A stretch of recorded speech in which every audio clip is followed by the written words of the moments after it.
The Terracotta Army, undoubtedly the most astonishing collection of carvings, whether mold-based or not, to be found anywhere on Earth.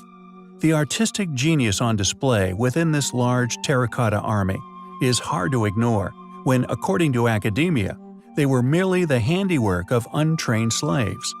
Not only does the army display an immense level of detail and thus artistic talent, they are also all seemingly unique, as if each soldier was an accurate recreation of an ancient individual in full armor. We have, in the past, covered this astonishing discovery, discussing how the temple in which this army is said to be protecting has supposedly never been opened, this even though, upon excavating the original entranceways, sophisticated crossbows tipped with poisoned arrows were found left each on a butterfly trigger like something straight out of an Indiana Jones movie. Whatever these elaborate defenses were protecting has, according to Chinese authorities, never been explored. What's more, this same notoriously secret government have also made any future digs illegal, quashing all hopes for anyone who would like to know about this clearly intriguing section of history. However, these incredible features, along with the soldiers' average giant sizes, were not the only area of study we have explored regarding the army. In our first video regarding the amazing sight, we explored the highly mysterious monoatomic pigment that was found on many of the statues, popularly known as Han purple. This astonishingly complex pigment, although apparently sourced and manufactured in enormous amounts by a far less capable, more primitive ancestor, was not fully understood until the 1990s. A pigment that, according to scientists who have studied it, exhibits characteristics of, quote, an element of a lower dimension, end quote, and as such, according to mainstream paradigm, is an incredibly difficult artifact to explain. Yet, Han purple is not the only incredible, highly enigmatic pigment dating from a now-lost antiquity. There also exists another, no less impressive pigment, which is highly likely to have originated within the now-lost civilization we like to call the Pyramid Builders. Known as Egyptian blue, this marvelous pigment was found during an investigation by the British Museum. The Parthenon marbles, also known as the Elgin marbles, are a collection of classic Greek marble statues, whose history, although heavily documented, display upon their surface not only evidence of an advanced ancient knowledge, most probably a leftover, still in circulation within top masons and sculptors around the time of the statue's creation. But this pigment, found during an in-depth investigation of the marbles, to discover whether they were once painted or not, was found in varying quantities upon their varying features, not only subsequently proving beyond doubt that the statues were indeed once painted, but like that of Han purple within China, Egyptian blue also has a highly curious characteristic discovered by modern technology. It is not only the sole surviving pigment on the statues, but is only visible within the infrared spectrum, a band invisible to the human eye. Made under the supervision of the architect and sculptor Phidias and his assistants. The origin of the pigment, however, just like that of Han purple, is unknown. Where did the knowledge for creating this pigment come from? Why is it now lost? Why does it emit colors invisible to the modern man's eye? We find not only Egyptian blue's infrared characteristics, but also Han purple's intriguing dimensionally deficient resonance as highly compelling. When one explores the most fascinating and ancient of structures resting all over our planet, you will inevitably be confronted by baffling feats on engineering and ingenuity, tasks that, to modern man, escape understanding or indeed explanation. The main consensus regarding these ancient structures has always been a tricky thing to explain. To claim that these marvelous structures were built by primitive people with only primitive tools at their disposal does not only seem absurd to most who have visited such sites, but ignorant of their true past grandeur and the specific characteristics of each of these places. Ancient sites, such as Giza, Machu Picchu, among many others, still contain very confusing artifacts, anomalous evidence, which tells a very different story to that of mainstream history. Apart from the Baghdad Battery, largely claimed to have been an ancient form of electroplating, there has been little in the way of physical evidence to suggest the use of electricity within the academically researched ancient times. Yet there are many remnants left, which suggest such activities. Not only are there countless clear examples of past machine-work stone, but most importantly, there is evidence of errors made by these same tools, misstarts, and discovered fault lines. These particular stones discarded, laid bare in the quarries, revealing all the hallmarks of the machine engineering that went into building these wonderful places, these artifacts, once rubbish, now historical treasures. They can tell you the shape and movements of the tools that were being used, showing just how these machines cut into the stones, core drillings also discarded during manufacture, and cut stones discarded due to faults and cracks, revealing the complete preliminary cut marks left by the ancient stonecutters. These fragments of past activities are clearly some of the most important in unraveling these sites' ultimate secrets, yet it is rarely shared in the public arena, and even less frequently researched by official bodies. Along with this vast and perplexing array of remnants, mercilessly left where they fell, strewn amongst the debris of disruption, lay countless extremely hardy machine stone jars, vessels made from some of the hardest rocks on Earth.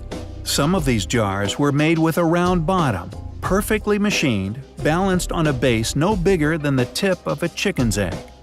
Sir William Flinders Petrie ultimately realized that only lathe turning could have produced the symmetry and balance found on thousands of these bowls and vases. And Petrie was no fool.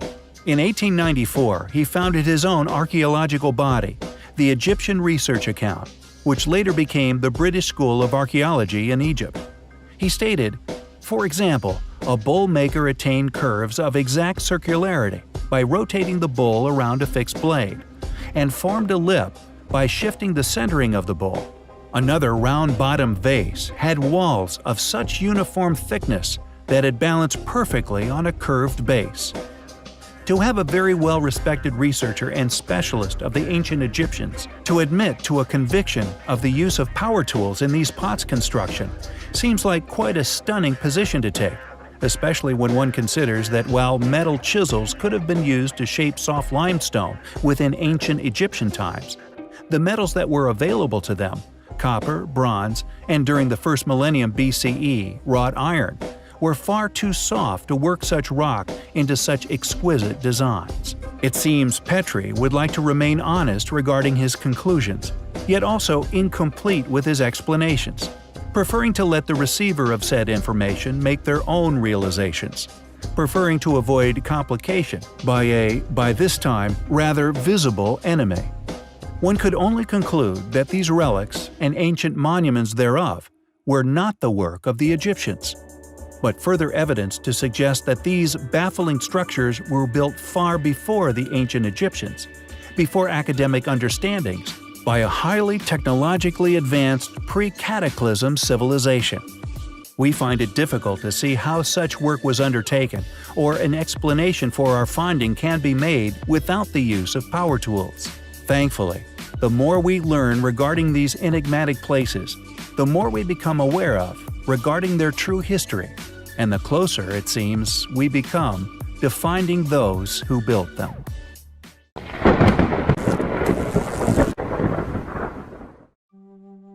The unfinished step pyramid, also known as the buried pyramid, was found by Zakaria Goniam, an Egyptian archaeologist in 1951. Goniam noticed its odd rectangular shape in the desert while excavating the nearby Unius complex. A three-part rubble-coursed enclosure was initially discovered, and by digging to its bottom, it was found to be 5 meters tall and 18 meters thick. However, he later discovered that the wall further extended on both sides to dimensions of 520 meters on its north-south axis and 180 meters to the east-west. Predictably, the site is full of false doors and niches. Yet, what no one predicted was the unique sarcophagi, which was soon discovered thereafter. Built with a sliding door and largely believed to predate the Egyptian civilization. Indeed, the construction of the Great Pyramids themselves, due to the current condition of the site, Zechariah purportedly opened the sarcophagus in front of the world press. Yet unfortunately, or rather predictably, like the many other sites discovered in the modern day in this most mysterious of areas, was completely empty. Presumably looted, though it is indeed possible that a cover-up of its contents had occurred just prior to the announcement of its discovery. Regardless of this absence of contents, it is thought to have been the burial chamber of Sekhemkhet. This pharaoh, known as the second of the third dynasty of ancient Egypt, has been claimed as having reigned over Egypt circa 2686 to 2613 BC, and is placed at the beginning of the Old Kingdom of Egypt. What makes the find all the more intriguing, however, along with its claimed predating of the height of the Egyptian Empire, is the unique style of the tomb itself. Clearly an out-of-place artifact, or possibly a sarcophagi of the original builders of the pyramids themselves, with the embalming technique later adopted and continued by later inhabitants of the Giza Plateau. A clear strategic power move by those who have claimed to have built the pyramids, yet also completely absent of any explanation of how, with its seemingly impossibly sized megalithic blocks found within the constructions. Furthermore, to support the accusation of a modern looting of this tomb, is the fact that nearby, Zechariah Gonium also found 21 solid gold bracelets, small mussel shells, and faience corals covered with gold leaf. It would seem these items, although priceless, were less important than hiding the contents of the tomb. The question is, if this was indeed a looted tomb of the past, why were these now priceless relics seemingly left undiscovered, while the incredibly well-hidden sarcophagi was completely ransacked? It is a find which we find highly compelling. There are many ancient anomalies which can be found upon the Giza Plateau and indeed across much of ancient Egypt as a whole. Many areas which are clear evidence of a highly capable, highly intelligent past civilization who once called this landmass home. Not only are the ancient pyramids a clear feat of incredible ancient engineering, possibly the most astonishing found the world over, but many of the still existing ancient temples are testament to a now lost, yet once incredibly advanced ancient civilization. And although many academics are funded to push the theory that the pyramids having once been the burial places of Egyptian kings, the truth that we still do not actually know the original purpose for these ancient structures remains.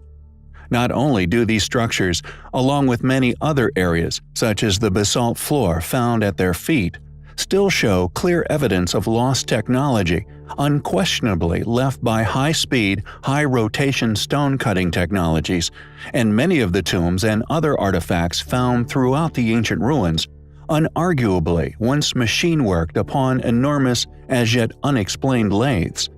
But there also exist some astonishing features within the record books, documented anomalies within our own antiquity, regarding some of the biggest yet still existing anomalies within ancient Egypt.